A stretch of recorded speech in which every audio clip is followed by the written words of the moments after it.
The episodes begin with our protagonist Tae-pyong in the dark void of nothingness, taunted by ghostly figures around him. When he awakens, we learn that he's been having the same nightmare for 20 years. In the morning, he meets with an old lady called Madame Young and asks her if she really wants to know when she's going to die. It turns out he has a gift of foresight, and as she hands him a photo of her son, he seemingly knows when he'll die. Unfortunately, this gets him into trouble, as we learn the man he predicted the death of is actually a mob boss who abducts him and asks Tae-pyong outright exactly how he's going to die. Stammering, he tells him to run as gang members enter with guns, signifying the beginning of the end for Oh Sung-min. He plunges his knife into the gang member, though, but immediately collapses on the floor from a heart attack.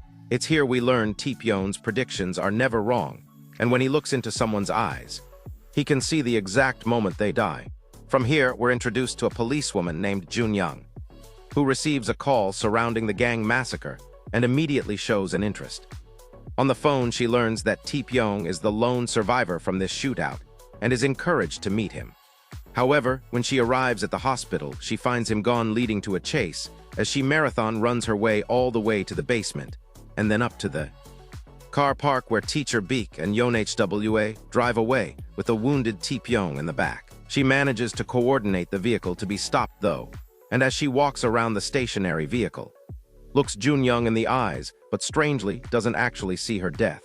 Instead, he sees a beautiful moonlit scene with the two of them together. Afterwards, he contemplates just what this means, especially given he can actually see his own death as an old man. He then speaks to Teacher Beek, who happened to have the same power before he lost his eyesight.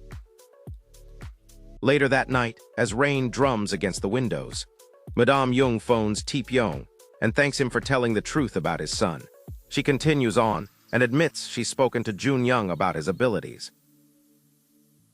The next day, Tae-pyong laughs off Jun-young's questions around his powers, and he starts exaggerating, telling him about a bulletproof vest he was wearing during the time of the shooting. Unimpressed, she eventually leaves and heads back to the station, where she learns the autopsy report won't be ready for 4 weeks. Tae-pyong is called in for questioning and told to sign a statement. On his way out the door, he runs into Jong-young again and tells her he hopes they don't meet each other again. Jong-young is convinced that Tae-pyong has powers though, and as he sits at home, we see him flashback to the station where various officers speak to him, where he subsequently sees each of their deaths after making eye contact.